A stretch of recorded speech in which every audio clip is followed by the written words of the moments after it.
I've been to the morning teas once or twice. It hasn't been one for a while, but I've been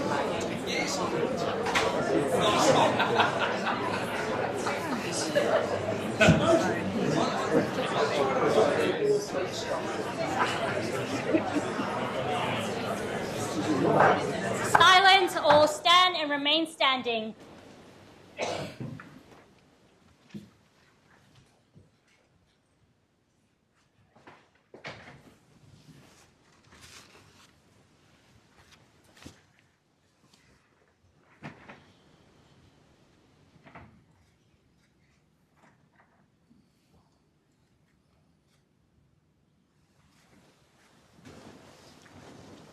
The full court of the Federal Court of Australia is now in session. Please be seated. Please call the welcome. Welcome of the Honourable Justice Vandongen. A warm welcome to you all. We're on the country of the Whadjuk people of the Noongar Budja. Their ancestors and their elders looked after this country for generation after generation prior to colonisation. And I acknowledge the continuing connection of First Peoples across this country to their cultures, their laws and traditions. It's a delight to see so many people here today, testament to the wide endorsement of Justice Vandongen's appointment. We're honoured to be joined by the Honourable Robert French AC, former Chief Justice of the High Court of Australia, the Attorney General for Western Australia, the Chief Justice of Western Australia, judges and former judges of the Supreme Court of Western Australia, and the Court of Appeal, and former justices of this court. We welcome also colleagues from the Federal Circuit and Family Court and a range of state courts, state and federal tribunals. We welcome also many members of council and solicitors. Our court has conducted a number of welcome ceremonies over the last few weeks, and as of today's announcement by the Attorney-General, we have one more to go.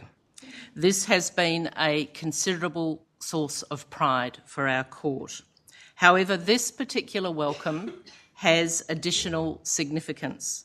Justice Vandongen becomes the 5th judge in the Western Australian Registry. The last time there was an increase in the number of judges in the Western Australian Registry was in 1995 with the appointment of the Honourable Robert Nicholson AO. In this ceremony, we recognise the distinguished career of Justice Vandongen and celebrate his appointment. By a public ceremony like this, members of the profession and the community are able to reflect on the qualities of the new appointee. Such a milestone is not reached without the support and encouragement of family, friends and colleagues. I am pleased, therefore, in particular, to welcome Justice Vandongen's family and friends on this special occasion.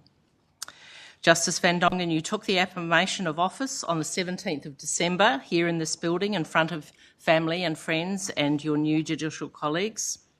The affirmation includes a promise to do right to all manner of people according to law without fear or favour, affection or ill will. That is a promise about independence, fairness, courage and impartiality. Those are the values I am confident you will uphold in your service to the Australian community as a judge of the Federal Court. On behalf of the judges, registrars and staff of the court, I congratulate you on your appointment. Ms Griffin, Australian Government Solicitor, representing the Attorney-General for the Commonwealth, I invite you to speak on behalf of the Attorney-General. May it please the Court. I would like to begin by acknowledging the traditional owners of the land on which we meet and pay my respects to their elders past and present. I also extend that respect to all Aboriginal and Torres Strait Islander people here today. It is a great privilege to be here to congratulate Your Honour on your appointment as a Judge of the Federal Court of Australia. The Attorney-General, the Honourable Mark Dreyfus KC, regrets that he cannot be here on this occasion with you today. He has, however, asked that I convey the government's sincere appreciation for Your Honour's willingness to serve as a judge of this court, and the government extends its best wishes for your career on the bench. Your Honour's appointment to this court is another success in a diverse and eminent career. That so many of your colleagues in the judiciary and the legal profession are here today is a testament to the high regard in which your colleagues hold Your Honour. May I particularly acknowledge the Honourable Peter Quinlan, Chief Justice of the Supreme Court of Western Australia, the Honourable Stephen Heath, Chief Magistrate of the Magistrates Court of Western Australia, the Honourable Julie Wager, Chief Judge of the District Court of Western Australia, the Honourable John Quigley, Western Australia Attorney-General and Minister for Electoral Affairs, the Honourable Elizabeth Woods, Deputy Chief Magistrate of the Magistrates Court of Western Australia, the Honourable John McKechnie, AOKC, Commissioner of the Western Australia Corruption and Crime Commission, other current and former members of the judiciary, fellow speakers and members of the legal profession. May I also acknowledge the presence of Your Honour's family, who proudly share this occasion with you today. In particular, your wife Merilee, who is here today with your children, William, James and Charlotte. We are also joined by your mother, Yvonne, your mother-in-law, Leonie, your sister, Gemma, brother-in-law, Chris, as well as your sister-in-law, Fiona, and many other proud friends. Time does not permit a full exposition of Your Honour's achievements and the contributions you have made to the law. Therefore, today I will focus on some key achievements that mark your distinguished career. As to your formative years and early education, Your Honour was born in Adelaide. Before settling down to live in Perth, I understand your family spent periods living in England, Brisbane and the Netherlands. I'm told that Your Honour has very fond memories of your time as a child in the Netherlands, including ice skating on frozen canals. In Western Australia, Your Honour went to Nedlands Primary School and then to Christchurch Grammar School. I'm told that one of Your Honour's greatest achievements during your early education was to be the stroke of the school's first 8, which won the Head of the River in Year 12. The diligence, discipline, pacing and focus required to be a successful rower are all personal qualities that are evident in the way that you are described by those who know you. As to your legal studies and career, in 1991 Your Honour graduated with a Bachelor of Laws from the University of Western Australia. Following this, in 1992, Your Honour was admitted and secured a position with Richard Huston and Associates, a small suburban firm. I hear that Richard Huston was an important mentor and remains a friend to you to this day. Your Honour practised as a Crown Prosecutor at the Office of the Director of Public Prosecutions for Western Australia between 1996 and 2004. Your Honour then moved interstate to continue as a Crown Prosecutor in New South Wales between 2004 and 2006. After returning to Western Australia in 2006, Your Honour served as a Consultant State Prosecutor for 2 years until 2008. While in this role, I understand that Your Honour required surgery after being stabbed by a palm frond while gardening and received much ribbing when the then Director of Public Prosecutions notified the office that you had cancelled all court commitments that week because you had a splinter in your finger. Your Honour then joined the Independent Bar in 2008 and was quickly appointed to Senior Counsel in 2010. I'm told that you were the preeminent criminal law silk in Western Australia with an unmatched reputation for honesty and integrity. Your Honour appeared in many high-profile cases in Western Australia and successfully argued complex matters in the High Court. Your Honour was appointed as a Judge of the Supreme Court of Western Australia in 2022. Soon after, in 2023, Your Honour was appointed to be a Justice of the Court of Appeal, a recognition of the high regard in which you were held as a Supreme Court Judge. As to your personal qualities, it is a great pleasure to recognise a few of Your Honour's personal qualities that have culminated in your appointment to this court. Your close colleagues admire how you carry yourself. Your Honour has been described as acting like a duck on water during practice, calm and composed above, but feverishly processing and planning the course as the evidence evolves. I understand that regardless of the result, no client ever complained of Your Honour's representation of them, and almost universally praised your performance. Your Honour has been described as whip-smart and a top-shelf orator who writes with sublime clarity and cogency. It has also been said that you have an unerring line of sight on the issues that matter in cases and have some real ticker about you beneath your calm and unflappable exterior. However, I'm also told that Your Honour is also very understated about your own abilities and achievements, often raising others' achievements above your own. Despite being exceptionally busy as a barrister, I understand that Your Honour's dedication to making a positive contribution to and through the law led you to devote a significant amount of time to pro bono work. In recognition of this, Your Honour was awarded the Attorney-General's Community Service Award in 2017. I'm also reliably informed that Your Honour has been lucky to have several mentors who have helped shape your career in the legal profession, including John McKechnie, AOKC, the late Bob Richardson, Kevin Taverner, the Honourable Justice Craig Colvin, and Chris Celestis KC. In turn, I'm told that Your Honour is a brilliant mentor who will always make yourself available to others, often at the expense of your own time. At one judge's welcome ceremony, it was joked that being mentored by Your Honour seemed to be an essential criterion for being appointed to the Western Australian bench. While Your Honour has much to be proud of as a lawyer and jurist, it is clear to those who know you that you consider your family your greatest achievement and highest priority. I'm told that Your Honour always looks forward to spending quality time with your family on holidays abroad or local holidays in the camper trailer. As to your other interests and hobbies, I hear Your Honour also enjoys surfing, is a keen cyclist and an avid tennis player. I'm told that Your Honour is a genuinely decent person, humble, well-grounded, funny, and with an intuitive understanding of and empathy for the frailties of the human condition. Your Honour is known for your passionate support for your beloved West Coast Eagles. AFL is an emotional game, and I'm informed that your manner on game day may differ significantly from the rational, impartial, and composed way you carry yourself professionally. Nevertheless, I have it on good authority that Your Honour is unreservedly the full package when it comes to your role as a judge, and the Supreme Court of Western Australia's loss will be the Federal Court's inestimable gain. Your Honour's appointment to this court acknowledges your dedication to the law and accomplishments in the legal profession. Your Honour takes on this judicial office with the best wishes of the Australian legal profession, and it is trusted that you will approach this role with exceptional dedication to the law as you have shown throughout your career. On behalf of the Australian Government and the Australian people, I extend to you my sincere congratulations and welcome you to the Federal Court of Australia. May it please the Court. Thank you, Ms Griffin. Ms Taylor, President of the Western Australian Bar Association and representing the Australian Bar Association.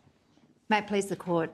It's a privilege today to speak on behalf of the WA Bar Association and the Australian Bar Association at this special sitting of the Federal Court of Australia to welcome Your Honour. Today the Court convenes on the land of the Whadjuk people of the Noongar Nation on the banks of the beautiful Derbarl Yarragon. On behalf of the WA Bar Association and the ABA, I pay my respects to their elders past and present. Your Honour has had a long and illustrious career at the bar and is also a well-experienced judge, having served as a judge on the Supreme Court of WA since November 2022 and a judge of the Court of Appeal for the state since May 2023. It's a testament to Your Honour's skill as a judge that Your Honour was so quickly elevated to the Court of Appeal, where Your Honour has served with distinction. I've heard that the Chief Justice of the Supreme Court was very sorry, to say the least, to hear of Your Honour's departure to this court. Notwithstanding the Supreme Court's loss, I've heard that Your Honour has thrown yourself into this new appointment with considerable enthusiasm. Indeed, Your Honour was recently heard to say to a junior counsel in this state that practice at the bar is almost the best job, but this job is better. It seems that Your Honour has had something of a spring in your step since taking this appointment.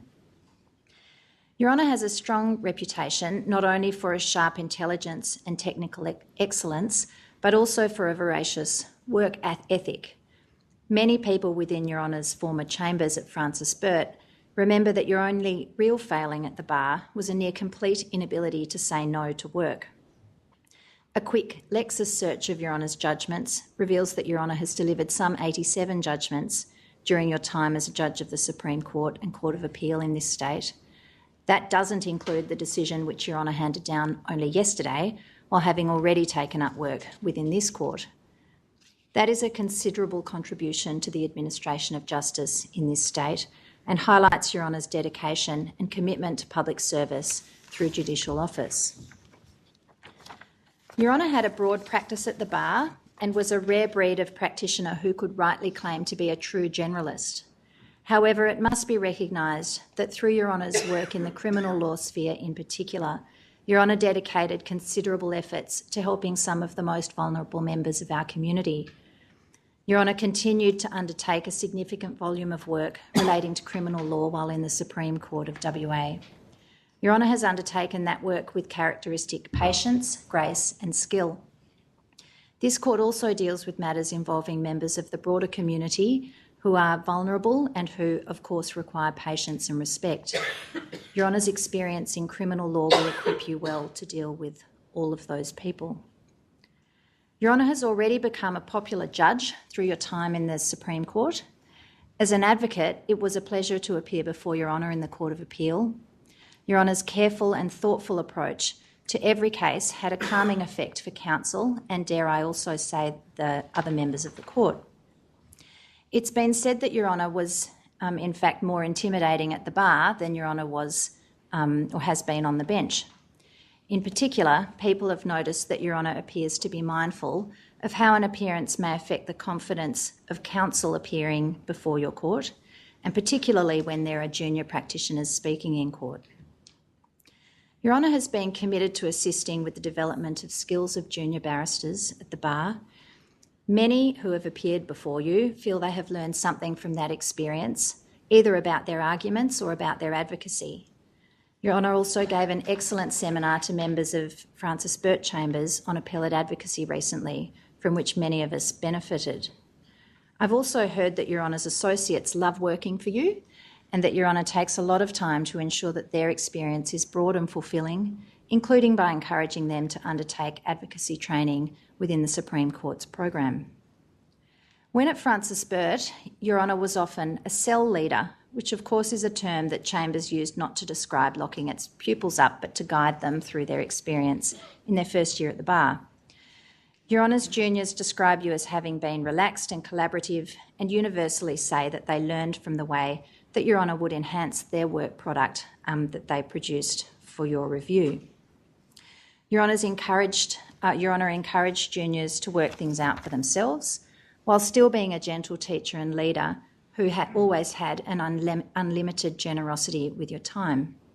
Your Honour used to give your juniors speaking roles whenever possible, I'm told, whether they wanted it or not. It was always a good learning experience. One tells me about being given a cross-examination role and learning subtly through Your Honour's gentle tug on their robes when you felt that the cross-examination had been taken far enough. Your Honour was very popular within Chambers, and there are many who still keenly feel the loss of Your Honour to the bench. Your Honour's friends and colleagues attest to Your Honour's loyalty, compassion, deep friendship and legal acumen. They say that you are a person of the utmost integrity and will strive to do the right thing, even at your own personal cost. One of Your Honour's juniors and friends speaks fondly of an occasion when, after a significant pro bono criminal trial, which rectified a real injustice, Your Honour gave everyone in the team a copy of To Kill a Mockingbird. Your Honour will recall the famous passage from Atticus' great closing argument, which goes like this: "We know all men are not created equal, in the sense some people would have us believe. Some people are smarter than others. Some people have more opportunity because they're born with it. Some men make more money than others. Some ladies make better cakes than others. Some people are born gifted beyond the normal scope of men. But there is one way in this country in which all men are created equal. There is one human institution that makes a pauper the equal of a Rockefeller, the stupid man the equal of an Einstein, and the ignorant man the equal of any college president. That institution, gentlemen, is a court. By fearlessly administering the rule of law within the Commonwealth, this court protects and advances the equality of all Australian citizens and ensures fairness and justice for all people within its jurisdiction. At a time when the world order feels disrupted, we are particularly thankful for the service that all of the judges of the Federal Court provide by maintaining a national court system with a constitutionally entrenched independence and separation of powers. Without Your Honour's service, this would not be possible. The Australian community, including the members of the WA Bar Association and the ABA, are grateful for the service that Your Honour has agreed to provide by taking up this new appointment. The members of the WA Bar and the ABA, more broadly, look forward to working you within this court. May I please the court? Thank you, Ms Taylor. Mr Mack, President of the Law Society of Western Australia and representing the Law Council of Australia. May it please the court. It's my privilege to appear today representing the Law Society of Western Australia and the Law Council of Australia and warmly welcoming the Honourable Justice Samuel Vandongen to the bench of this Honourable Court. I also join in acknowledging the traditional owners of the land on which we meet, the Whadjuk people of the Noongar Nation, and on behalf of the Law Council of Australia and the Law Society of Western Australia, and I pay my respects to the elders past, present and emerging. I also acknowledge the suffering First Nations peoples have endured since colonisation. As you've heard today from my esteemed colleagues, Your Honour is highly regarded and well respected in the legal profession, and you've had an outstanding career since your admission in 1992. Your Honour's contribution as a prosecutor and then as a barrister and senior counsel has been one of commitment, humanity and great skill. Your Honour's aptitude for the law and the role of judge is perhaps best demonstrated by your trajectory of your career these past 3 years.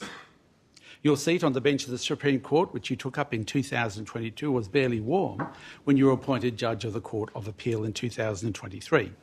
And today, celebrating another ascension, this time to the bench of the Federal Court of Australia. Aside from Your Honour's impressive career, Your Honour has served the legal profession and the community in other important ways.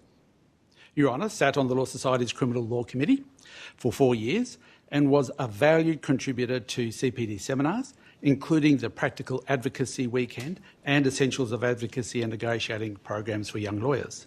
The Law Society is very grateful for that contribution. In 2017, Your Honour received, as has been mentioned, the Attorney-General's Community Service Award in recognition of your pro bono work in the community, particularly as acting as lead counsel for a man wrongly convicted of manslaughter. Your Honour's leadership, work ethic and service to the community continues to be an example to others and is also the reason why we are here today. Inevitably, however, Your Honour's move to the Federal Court has left a gap in the bench of the Court of Appeal. A former Court of Appeal colleague described Your Honour as one of Australia's best criminal appellate advocates, adding that it had been a pleasure to work with Your Honour. Your colleague lamented, however, that they wished it had lasted longer, a sentiment I suspect is shared by your colleagues at the Supreme Court. It is also said that Your Honour has a prodigious work ethic, a deep understanding of criminal law and the ability to write with clarity and economy. Your Honour's counsel was often described as being a source of constant advice and wisdom to anyone who sought it, and was always willing to provide junior counsel with advice on any matter, large or small, and in doing so with immense grace. I understand that some of that measured advice was to junior counsel, whom you advised to always remember to be fair and treat everyone with dignity in the courtroom, including the accused, and that one should be fierce and cross-examine vigorously but not lose humanity. The recruitment and appointment of highly skilled, knowledgeable, dedicated, competent and humane judicial officers, as your Honour's appointment has been to the bench of this court, has never been more important than it is now. The rule of law, together with the doctrine of separation of powers, which has been the bedrock of our way of life and the democracy we all know and enjoy, these doctrines widely known and accepted by the community, can no longer be taken for granted because the principles that underpin these doctrines have been openly challenged. I've no doubt Your Honour will bring to this new role the humanity and vigour and which I've earlier alluded to. On behalf of the legal profession of West Australia and the Law Council of Australia, we warmly congratulate Your Honour on your appointment, and we wish you all the best in this new role. May it please the Court. Thank you, Mr Mack. Justice Vandongen, I invite you to respond. Thank you, Chief Justice. Late last year, my very good friend, Justice Stephen Lemonis, said at his own welcoming to the Supreme Court that it is an awkward experience to have these two ceremonies. I rarely agree with His Honour. However, even I must admit that he was right. I was reluctant to have another one of these ceremonies. After my other welcoming in the Supreme Court, I had to put my ego on a diet. Someone who I suspect was acting in their own self-interest recently told me that when it came my turn to speak today, I should simply say that the relevant propositions are well settled. They were comprehensively summarised at my welcoming to the Supreme Court in November 2022, and that I adopt everything that I've already said on the topic without repeating them. I ran that idea past my new colleagues. I was in the minority, so you will need to make yourselves comfortable. I too would like to begin by joining with the other speakers who have acknowledged the traditional custodians of the land on which this court sits, the Whadjuk people, whose language group forms part of the Noongar people. These acknowledgements should never be allowed to be regarded as mere platitudes. The Noongar people speak their own languages and have their own laws and customs, characterised by a strong spiritual connection to this land that has been forged over at least 45,000 years. I acknowledge the continuing culture and the contribution made by the Noongar people to the life of this city and to the southwest region of this state. In that context, I am very grateful for the presence of my friend of many years, Mr Peter Collins, the Principal Legal Officer of the Aboriginal Legal Service. Ms Griffin and Mr Mack, I thank you both for your very kind words. Having personally experienced what it is like to have to come up with the goods when appearing as counsel at one of these occasions, I know that the finished product that you have both delivered today was just the tip of the preparation iceberg. Ms Taylor, I especially thank you for what you have said today on behalf of the Bar, that under your leadership has played a significant role in securing the proper administration of justice in this state. At a time when my truth risks overwhelming the truth, it is vital that organisations such as the Bar Association and the Law Society enhance the community's understanding of the important role the courts play in peacefully and independently quelling disputes based on evidence, logic and reasoning. In 2007, I appeared before the full court of the High Court of Australia for the first time. Before the hearing, I was nervously pacing the corridors on the 6th floor that is reserved for counsel, looking at the photographs of the people I had only read about in law school. Overcome by imposter syndrome, I almost cut and ran for a taxi to take me to the relative safety of the airport. Had I been told then that I would one day serve as a judge of the Supreme Court and then as a judge of this court, I would have told them that there was more chance that something other than dust would ever appear in the Fremantle Dockers trophy cabinet. I would like to thank everyone who has taken time out of their busy lives to be present at this ceremony, particularly those of you who embarked on what Eric Heenan SC yesterday complained to me was quite a long walk down St. I would particularly like to thank those who are return visitors who have come back to see the welcoming of Vandongen J 2.0, despite enduring the embellishments that were inflicted on you at my welcoming at the Supreme Court just under 2.5 years ago. I am very grateful for the attendance in court today of many distinguished people. In a moment, I will circle back to speak about Chief Justice Quinlan and the many other members of the Supreme Court who are here today. However, I would first like to acknowledge and thank the Chief Justice and my other federal court colleagues for their generosity and for their presence on the bench today, particularly as it has meant that some of them have had to travel to be here. I am particularly honoured by the presence of past members of this court, the Honourable Robert French AC, the Honourable Tony Siopis SC and the Honourable Neil McKerricker KC.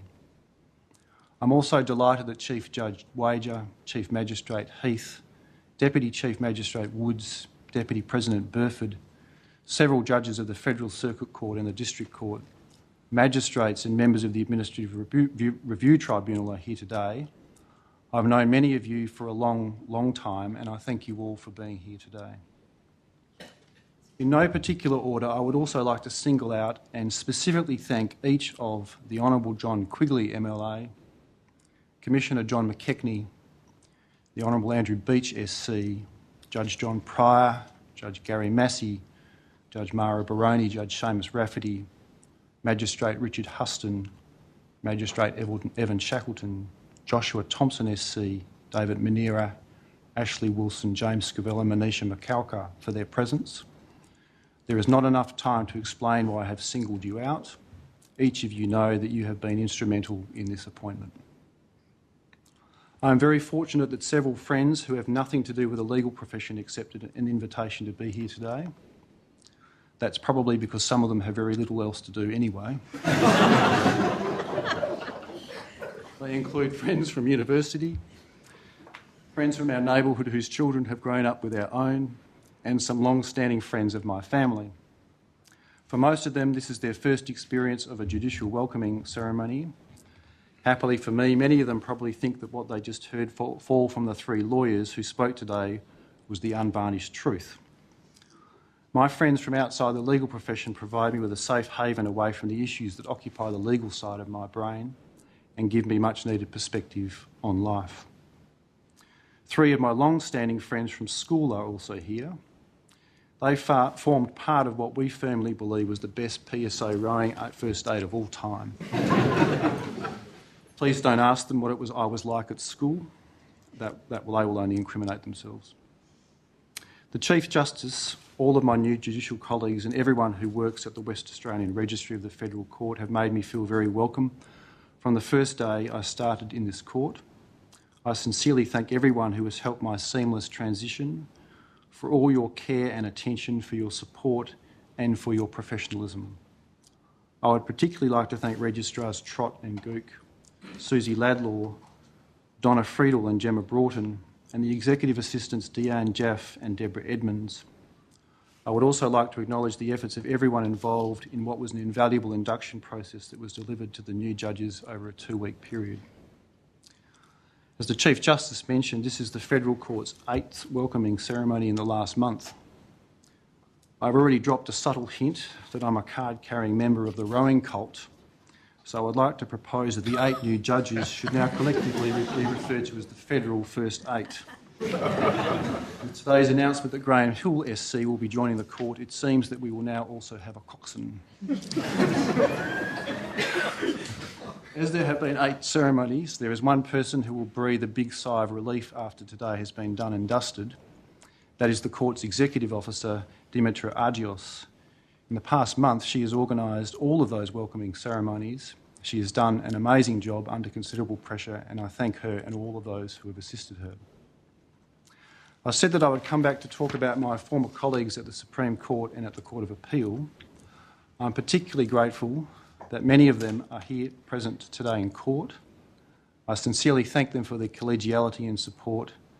I will particularly miss the encouragement, support and banter of Justices Lemonis and Mazza. I loved working in both courts. It was intellectually rewarding and challenging. I feel extremely lucky to have been surrounded by some of the finest legal minds this state has to offer. It was also a privilege to work with the many people at the court who were not lawyers. One of my favourites was Ed. Ed, who must surely be related to The Rock, is a security guard who keeps watch at the old Supreme Court building. Every day, almost without exception, Ed would greet me at the front door of the Supreme Court with the words, "Morning, bro." With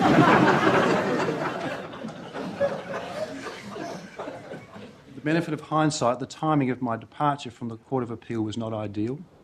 It meant that the other members of that court, who were already trying to drink from the proverbial fire hose, were then asked to endure a further increase in the water pressure. I am sorry that this occurred, and I hope that they will forgive me in time. It was a genuine pleasure to work under the stewardship of Chief Justice Peter Quinlan. He has created a court in which everyone is made to feel they are part of a family. His leadership generally, but more specifically in securing the proper administration of justice in this state, often takes place behind the scenes and is not always well known but deserves public acknowledgement. When I told the Chief Justice late last year that I was about to betray him, his response reverberated over several floors at the David Malcolm Justice Centre. With the benefit of hindsight, I should have video recorded the event so that I could show it to a certain number one draft pick at the West Coast Eagles to explain what might happen to him if he ever thinks about deserting.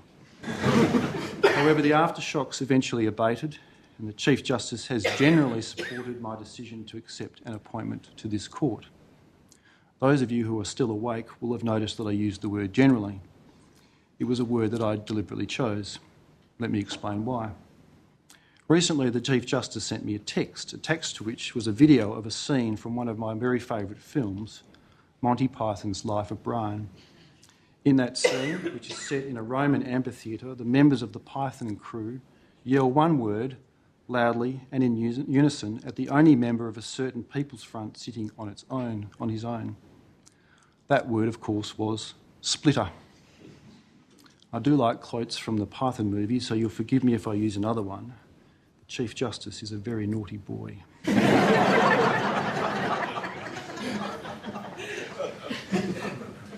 I've already thanked the Chief Justice for his support privately, but I now do so publicly. I'm very pleased to see that my two former associates are here today, Ms Remy Haitley and Mr Chris Botel.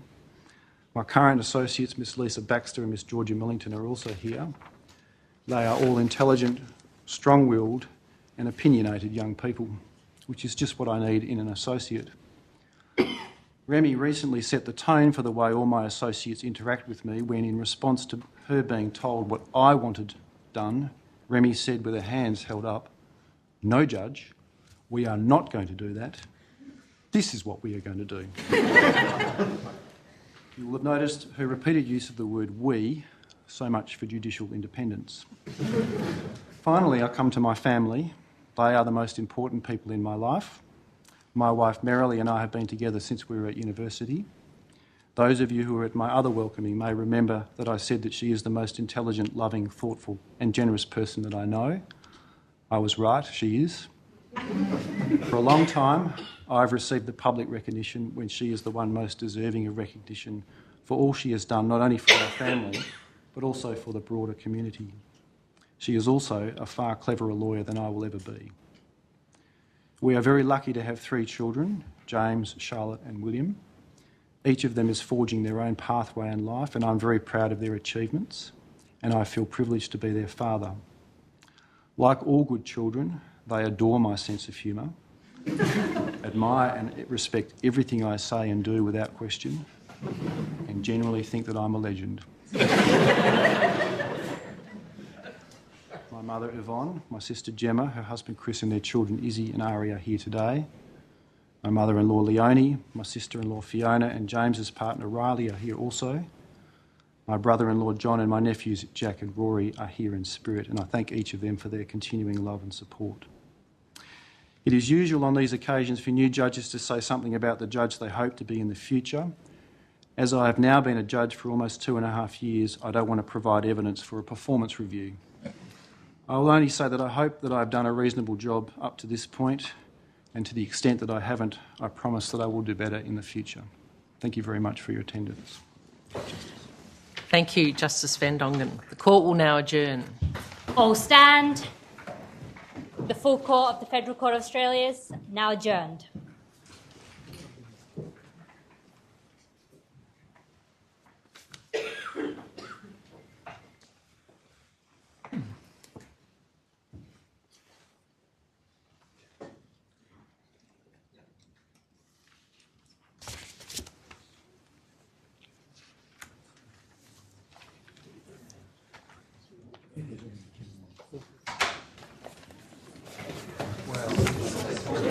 Another one down. Been there.